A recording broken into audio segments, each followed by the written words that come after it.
દેશભરમાં ચોમાસું બરાબર જામ્યું છે. વાત કરીએ રાજસ્થાનની તો ત્યાં છેલ્લા 4 દિવસથી અનેક જિલ્લાઓ એવા છે જ્યાં પૂરની સ્થિતિ છે.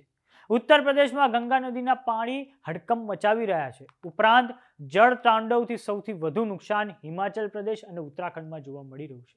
વાત કરીએ ગુજરાતની તો મુખ્યમંત્રી ભૂપેન્દ્ર પટેલે એક મહત્વનો નિર્ણય એ લીધો છે કે ઉત્તર ગુજરાતના 4 જિલ્લાઓ બનાસકાંઠા, પાટણ, મહેસાણા અને સાબરકાંઠાના 952 તળાવોને નર્મદાના પાણીથી ભરવામાં આવશે. ગુજરાત રાજ્યમાં છેલ્લા 24 કલાકમાં 153 તાલુકામાં વરસાદ થયો છે, જેમાં સૌથી વધુ વરસાદ આણંદના આંકલાવમાં નોંધાયો છે. તો આવો જાણીએ આઈએમડી અને વિન્ડી મોડલની મદદથી કે આવનારા સમયમાં આબોહવાની સ્થિતિ શું રહેશે. નમસ્કાર, જમાવટ સાથે હું છું પાર્થ. ખૂબ ટૂંકાણમાં આપણે જોઈ લઈએ. ભારતનો નકશો છે, બરાબર. તો તમે જોઈ રહ્યા છો કે મોટા ભાગના વિસ્તારોમાં ચોમાસું બરાબર જામ્યું છે. આ છે દક્ષિણ ભારતનો વિસ્તાર, ત્યાં પણ ભારેથી અતિ ભારે વરસાદની સિસ્ટમ છે. સાથે જ આ તમે જો ઉત્તર પ્રદેશમાં પૂર્વાંચલનો જે વિસ્તાર છે, ઇવન મધ્ય ઉત્તર પ્રદેશ એટલે કે અવધનો વિસ્તાર છે, ત્યાં વરસાદની સ્થિતિ છે. રાજસ્થાન તો જયપુર ને ભરતપુરની આસપાસનો વિસ્તાર છે. મધ્યપ્રદેશનો આ જે વિસ્તાર છે રાજસ્થાન મધ્યપ્રદેશ બોર્ડરનો વિસ્તાર, ત્યાં પણ વરસાદની સ્થિતિ છે. કોકણનો જે વિસ્તાર છે મહારાષ્ટ્રમાં, ત્યાં પણ હળવા વરસાદની સ્થિતિ જોવા મળી રહી છે. સાથે જ પંજાબ અને હરિયાણા બોર્ડરે આ જે વિસ્તાર છે ત્યાં પણ વરસાદ વરસી રહ્યો છે. આ ઉપરાંત હિમાચલ પ્રદેશ અને ઉત્તરાખંડમાં પણ વરસાદની સ્થિતિ છે. એટલે ત્યાં જો ફરવા જાઓ તો સોચી સમજીને જજો. હવે વાત કરીએ ગુજરાતની, તો કે ગુજરાતમાં કેવી પરિસ્થિતિ આગામી સમયમાં રહેશે. મંડે 12 તારીખ 9 વાગ્યા છે, બરાબર. ઉત્તર ગુજરાતના જે વિસ્તાર છે પાલનપુર, મહેસાણા, બરાબર, સાથે જ અમદાવાદમાં પણ વરસાદ વરસી રહ્યો છે. હળવો વરસાદ છે. બરોડાની આસપાસના વિસ્તારોમાં પણ વરસાદ છે. સાથે જ વલસાડની આ બાજુ એટલે કે તાપી જિલ્લામાં પણ વરસાદ જોવા મળી રહ્યો છે. આ સિસ્ટમ થોડીક આપણને સૌરાષ્ટ્રમાં જતી દેખાઈ રહી છે, એટલે કે ભાવનગરની ઉત્તરમાં વરસાદ હાલમાં વરસી રહ્યો છે. બાકી સૌરાષ્ટ્રના અન્ય ભાગોમાં ક્યાંય પણ હળવા વરસાદની પણ સ્થિતિ જોવા નથી મળી રહી આજની તારીખ પ્રમાણે, અને એ પણ વિન્ડી મોડલ પ્રમાણે. ધીરે ધીરે આગળ જઈએ. મંગળવારના દિવસે, તો મંગળવારના દિવસે જુઓ અમદાવાદ પર પ્રભાવ ઘટી જાય છે, પણ બરોડાની આસપાસના વિસ્તારોમાં અને ઇવન દાહોદ, ગોધરા દાહોદ એટલે કે મધ્યપ્રદેશ અને ગુજરાત બોર્ડરે વરસાદ વરસી શકે છે. સાથે જ આ તમે જુઓ મહેસાણાની ઉત્તરનો ભાગ એટલે પાલનપુરની આસપાસના વિસ્તારો છે, ત્યાં પણ વરસાદ ભારે પ્રમાણમાં વરસી શકે છે આવનારા સમય માટે. આ મંગળવારે એ સ્થિતિ જોવા મળશે. ધીરે ધીરે આગળ જઈએ તો સિસ્ટમ પાલનપુરની આસપાસના વિસ્તારોમાં તો ભારે વરસાદની આપણે જોઈ કે આ બની છે. સાથે ડુંગરપુર, રાજસ્થાન ને ગુજરાતનો જે વિસ્તાર છે સરહદી વિસ્તાર, ત્યાં પણ ભારે વરસાદ પડી શકે છે. આ મંગળવારની સ્થિતિ છે, એટલે કે આવતીકાલની. પછી વાત કરીએ ધીરે ધીરે દિવસ જેમ જશે તેમ તેમ સાર્વત્રિક વરસાદ થી પ્રભાવિત વિસ્તારોમાં વધારો થશે. અને આ તમે જોઈ રહ્યા છો સૌરાષ્ટ્ર, કચ્છ, ઇવન દક્ષિણ ગુજરાત અને ઉત્તર ગુજરાતના અમુક હિસ્સાઓમાં હળવો વરસાદ પડી શકે છે. આ વિન્ડી આપણને બતાવી રહ્યું છે. પણ આજે મધ્ય ગુજરાતના અમુક જે વિસ્તારો છે, દાહોદની આ બાજુ, ગોધરા ને એ સાઈડ, ત્યાં વરસાદ નહીં હોય આવતીકાલે, તે બતાવી રહ્યું છે. ધીરે ધીરે હવે આપણે આગળ જઈએ. પછી આવશે બુધવાર. તો બુધવારના દિવસે ક્યાંય પણ વરસાદની આગાહી નથી. માત્ર ને પાલનપુરની ઉત્તરનો વિસ્તાર, ત્યાં એક ચોક્કસ પોકેટ વિસ્તારમાં વરસાદ વરસી શકે છે. અને આ બાજુ સુરતનો ઉત્તર ભાગ એટલે ભરૂચમાં એ પણ એકદમ હળવો વરસાદ પડી શકે છે. બાકી બુધવારના દિવસે વરસાદ ક્યાંય પણ દેખાતો નથી. પછી જોઈએ કે કોઈ સિસ્ટમ આવે છે. હા, પછી ધીરે ધીરે તમે જોઈ શકો છો ધીરે ધીરે હળવો વરસાદ બરોડા છે, ઇવન અમદાવાદ, મહેસાણા, ઇવન સૌરાષ્ટ્રના અમુક વિસ્તારોમાં બુધવારના દિવસે આ વરસાદ પડી શકે છે. ફરી પાછું બુધવારનો જેમ દિવસ પતશે તેમ તેમ આ હળવા વરસાદની સિસ્ટમ પણ તેટલી પ્રભાવી નહીં રહે. આ એ વિન્ડી મોડેલ પ્રમાણે આપણે જોઈ શકીએ છીએ.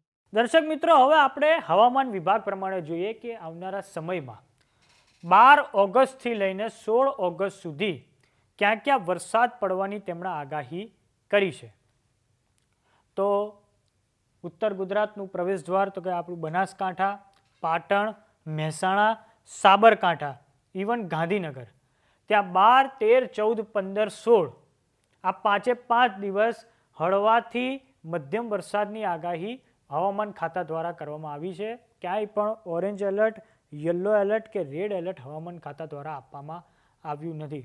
અને અગાઉ મેં જેમ તમને કીધું કે ઉત્તર ગુજરાતના 4 કે 5 જિલ્લાઓ બનાસકાંઠા, પાટણ, સાબરકાંઠા અને અન્ય એક જિલ્લો ભૂલી રહ્યો છું, ત્યાંના 952 તળાવમાં નર્મદાના પાણી છોડવામાં આવશે, તળાવોને ભરવામાં આવશે તેવી મુખ્યમંત્રી ભૂપેન્દ્ર પટેલે જાહેરાત કરી છે. વાત કરીએ અરવલ્લીની, તો અરવલ્લીમાં પણ 12, 13, 14, 15, 16 હળવાથી મધ્યમ વરસાદની આગાહી કરેલ છે. ખેડા, ચરોતરમાં પણ 12, 13, 14, 15, 16 હળવાથી મધ્યમ વરસાદની આગાહી કરવામાં આવી છે. અમદાવાદમાં પણ એ જ સેમ સ્થિતિ છે. આણંદમાં પણ એ જ સ્થિતિ છે. તમે જુઓ કે આણંદના આંકલાઓમાં આજે જબરજસ્ત વરસાદ પડ્યો છે. મેઘરાજાએ જોરદાર બેટિંગ કરી છે.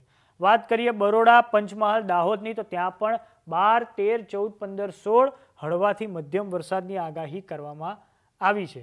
મહીસાગર જિલ્લો કે જે ઉત્તર ગુજરાતમાં આવ્યો છે, ત્યાં પણ આ જ સેમ પેટર્ન પર વરસાદ પડી શકે છે. વાત કરીએ મહીસાગર જિલ્લાની, તો 12, 13, 14, 15, 16 ત્યાં 5 દિવસ હળવાથી મધ્યમ વરસાદની આગાહી હવામાન ખાતાએ કરી છે. છોટાઉદેપુર, નર્મદા, ભરૂચ, સુરત એટલે કે આ દક્ષિણ ગુજરાતના વિસ્તારો છે, ડાંગ, નવસારી, આ બધા જ જિલ્લાઓમાં ક્યાંય પણ ઓરેન્જ એલર્ટ, યલો એલર્ટ કે રેડ એલર્ટ આપવામાં આવ્યું નથી હવામાન ખાતા દ્વારા. આમ તમામ જિલ્લાઓમાં દક્ષિણ ગુજરાતમાં હળવાથી મધ્યમ વરસાદની આગાહી હવામાન ખાતા દ્વારા કરવામાં આવી છે. અહીં આપણે એક મહત્વની જાણકારી આપી દઈએ કે નર્મદા ડેમ 135 મીટરની જળ સપાટીએ પહોંચી ચૂક્યો છે, કારણ કે તેના ઉપરવાસમાં જબરજસ્ત વરસાદ થયો છે. ઇન્દિરા સાગર ડેમ અને ઓમકારેશ્વર ડેમને ખોલી નાખવામાં આવ્યા છે. તો આ સ્થિતિ છે નર્મદા નદીની. વાત કરીએ વલસાડ, તાપી, દાદરા નગર હવેલી, તો ત્યાં પણ 12, 13, 14, 15, 16 હળવાથી મધ્યમ વરસાદની આગાહી IMD દ્વારા કરવામાં આવી છે. દમણમાં પણ એ જ પેટર્ન છે. હવે આવીએ સુરેન્દ્રનગર એટલે કે સૌરાષ્ટ્રમાં, ત્યાં પણ 12, 13, 14, 15, 16 હળવાથી મધ્યમ વરસાદની આગાહી કરવામાં આવી છે. રાજકોટમાં પણ એ જ સ્થિતિ છે. સાથે જામનગરમાં પણ એ સ્થિતિ છે. જામનગરમાં આપણે જોયું કે જુલાઈ મહિનાના અંતમાં મેઘરાજાએ ત્યાં જબરજસ્ત બેટિંગ કરી હતી, જામનગર, જુનાગઢ, પોરબંદરમાં. પણ હવે સ્થિતિ હળવા વરસાદની જ છે. પોરબંદરમાં પણ તમે જુઓ 12, 13, 14, 15, 16 હળવાથી મધ્યમ વરસાદની આગાહી છે. જુનાગઢમાં પણ એવું જ છે. અમરેલી, ત્યાં પણ એ સ્થિતિ જોવા મળી રહી છે. 12, 13, 14, 15, 16 હળવાથી મધ્યમ વરસાદની આગાહી છે. ભાવનગર, મોરબી, દેવભૂમિ દ્વારકા અને ગીર સોમનાથમાં પણ આ સેમ પેટર્ન પર વરસાદ થવા જઈ રહ્યો છે. એટલે કે હવામાન ખાતાએ કોઈ પણ જગ્યાએ ઉત્તર ગુજરાત, મધ્ય ગુજરાત, દક્ષિણ ગુજરાત કે સૌરાષ્ટ્રમાં ક્યાંય પણ યલો એલર્ટ પણ નથી આપ્યું આવનારા 5 દિવસ માટે. વાત કરીએ બોટાદની, તો હમણાં ઘણા કોમેન્ટમાં પણ અમે જોયું કોમેન્ટ બોક્સમાં કે ઘણા લોકો એવી પણ કોમેન્ટ કરી છે કે સુરેન્દ્રનગર, મોરબી, ઇવન રાજકોટ જિલ્લો, બોટાદ જિલ્લો, ત્યાં વરસાદ ઓછો પડ્યો છે. એટલે કે વરસાદ પડવાની ટકાવારી ઓછી છે, બરાબર. પણ અહીંયા ખેડૂતો માટે ખુશીના સમાચાર હોઈ શકે છે કે આ વિસ્તારોમાં 12, 13, 14, 15, 16 હળવાથી મધ્યમ વરસાદ પડી શકે છે. કચ્છની વાત કરીએ તો કચ્છમાં પણ એ સ્થિતિ રહેવાની છે. વાત કરીએ દીવની, તો દીવમાં પણ 12, 13, 14, 15, 16 હળવાથી મધ્યમ વરસાદની આગાહી કરવામાં આવી છે. તો કેવો લાગ્યો અમારો વિડીયો અમને કોમેન્ટ બોક્સમાં લખી જરૂર જણાવો. સાથે જ તમારા વિસ્તારમાં, તમારા ગામમાં, તમારા જિલ્લામાં કેવો વરસાદ પડી રહ્યો છે તે પણ કોમેન્ટ બોક્સમાં જરૂર લખો. નમસ્કાર.